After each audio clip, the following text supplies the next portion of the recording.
안녕하세요. 투자하는 행복을 공유하는 투행입니다. 경기도 평택시에 대한 기본적인 스터디 영상이 모두 완료되었습니다. 평택시의 경우 크기는 굉장히 크긴 하지만 지역 내 스터디를 해야 할 곳은 정해져 있는 모습이었습니다. 이번 스터디를 통해 기본적인 정보들과 호재들을 정리해보았고 상권과 학군, 그리고 아파트 평당가 순위를 통한 입지 분석까지 해보았습니다. 이전 영상들은 우측 상단의 카드 탭을 참고해주세요. 그럼 스터디한 내용들을 다시 복기해보며 경기도 평택시에 대한 최종 정리를 해보도록 하겠습니다. 해당 영상은 현 시점에 네이버 부동산에 확정 반영된 데이터를 기반으로 제작되었습니다. 지역 분석 스터디에 참고만 부탁드립니다. 최종 정리. 평택시는 경기도의 남쪽 끝에 자리 잡고 있습니다. 원래는 경기도 외곽권이라 상당히 저평가되어 있던 도시였습니다. 그만큼 서울로의 접근성이 좋지 않고 거주 단지도 많이 없는 그저 땅이 큰 도시에 불과했습니다. 하지만 삼성전자가 평택시를 찍자마자 확실한 고급 일자리와 함께 좋은 거주단지들이 평택시를 가득 채울 계획을 하기 시작했고 이미 움직이고 있습니다.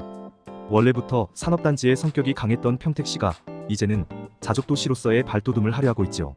평택시는 고덕국제신도시와 브레인시티, 영신지구 등 택지개발지구들로 되어 있는 신도심과 1호선 지제역, 평택역 부근의 구도심이 매우 적절하게 섞여 있는 도시입니다. 다시 말하면 신도심은 조금 위쪽으로 형성되어 있고 구도심은 아래쪽 평택역 부근으로 형성되어 있는 것이죠. 구도심 내에도 엄청나게 많은 택지지구가 지정되어 개발이 진행 중입니다. 추가적으로 포승읍의 산업단지와 고덕국제신도시의 삼성전자 반도체 공장은 평택시가 가진 가장 큰 무기이죠. 고급 일자리들이니까요. 평택시를 총평하자면 1호선 라인으로 생기는 신도심들과 그 신도심이 들어섬으로써 점점 벌어진 갭을 메우려 하는 구도심의 팽팽함이 평택시를 이끌어갈 것이라 생각됩니다. 신도심인 고덕국제신도시, 브레인시티, 신규 택지지구의 단지들이 금액을 올려놓으면 평택 구도심인 평택동, 세교동, 지제동, 동삭동, 용의동 등이 그 갭을 메우기 위해 쫓아가는 형세를 띠게 될 것입니다. 평택시의 인구는 곧 60만 명이 될 것입니다. 신도시들이 모두 완공이 되는 시점에는 80만 이상의 대도시가 되겠죠. 거기에 삼성전자를 필두로 하는 고급 반도체 팹 클러스터 일자리와 포승산업단지의 제조업단지들이 평택의 발전을 이끌 것입니다. 다음은 시장 강도 그래프입니다. 매매가와 전세가의 급격했던 하락폭이 지금은 조금 완화되어 평이해지고 있는 모습을 보여주고 있습니다. 그만큼 시장의 하락이 완화되었단 말이 되겠죠. 거기에 시장 매매 강도와 전세 강도도 많이 반등을 했습니다. 좋은 신호인 것 같습니다.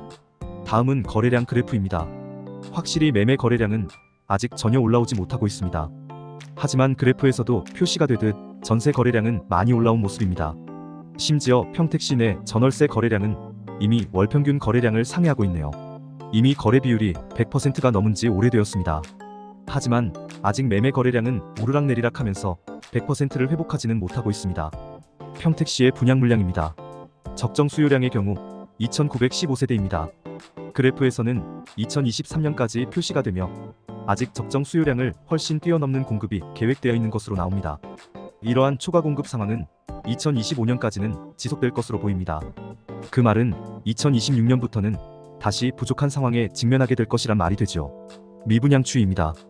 평택시의 경우도 악성 미분양인 준공후 미분양은 현재 없는 수준입니다. 하지만 일반 미분양은 조금 많이 보이는 상황이네요. 하지만 앞으로 입주가 진행되기 시작하면 미분양은 모두 사라지는 상황입니다. 미분양은 그닥 걱정할 필요는 없어 보입니다. 평택시의 PIR 지표인데 2018년에서 2020년 초중반까지는 계속 낮은 PIR을 보여주고 있었습니다. 하지만 폭등장을 맞이하면서 PIR도 급등을 하게 되어 최고 6.96년까지 오르게 되었습니다. 그리고 현재는 5.86년으로 되어 있습니다. 아직 평균에 비해서는 높은 편에 속합니다. 그 말은 PIR이 오르거나 아직 가격이 좀 더 떨어져야 적정한 가격이 된다는 말이 되죠. 아직은 근로소득자들의 경우 평택시의 아파트 가격을 비싸다고 생각할 수 있을 것 같습니다. 평당가 순위에 이름을 올린 지역들입니다. 고덕동, 서정동, 이충동, 세교동, 동삭동, 용의동, 지제동, 쭈백동, 합정동, 소사동, 안중읍입니다. 순위와 순서에 상관없이 무작위로 나열하였습니다. 고덕동의 고덕국제신도시와 서정동, 이충동의 서정리 역세권, 세교동, 지제동, 동삭동의 평택지제 역세권, 합정동, 소사동, 쭈백동, 용의동의 평택 역세권으로 분위를 나눠볼 수 있겠습니다. 쉽게 1호선 라인을 따라 쭉 역세권을 끼고 발전한 동네이며 그에 따라 분위도 높다고 생각하시면 될 것 같습니다. 마치며 평택시 스터디가 모두 끝났습니다. 개인적으로 GTX-A와 신호선까지 평택 지제역을 정규역으로 편입한다면 정말 금상첨화일 것 같습니다. 그보다 더 좋은 교통호재는 없을 것 같네요. 이미 좋은 일자리인 글로벌 대기업을 보유하고 있고 신도시인 고덕국제 신도시, 브레인시티 등을 보유하고 있으니 말이죠. 모의투자처는 신도신권역은 그 가격대가 너무 높아져서 투자 기준을 넘어버렸고 그에 따라 우물 효과를 지니게 된 구도심의 단지들을 트래킹해보기로 했습니다. 이상으로 경기도 평택시 스터디 3편 최종 정리 영상을 마치겠습니다. 여러분께서 해주시는 구독과 좋아요는 영상 제작에 큰 힘이 됩니다. 이 영상이 도움이 되셨다면 많은 공유 부탁드리겠습니다. 시청해주셔서 감사합니다.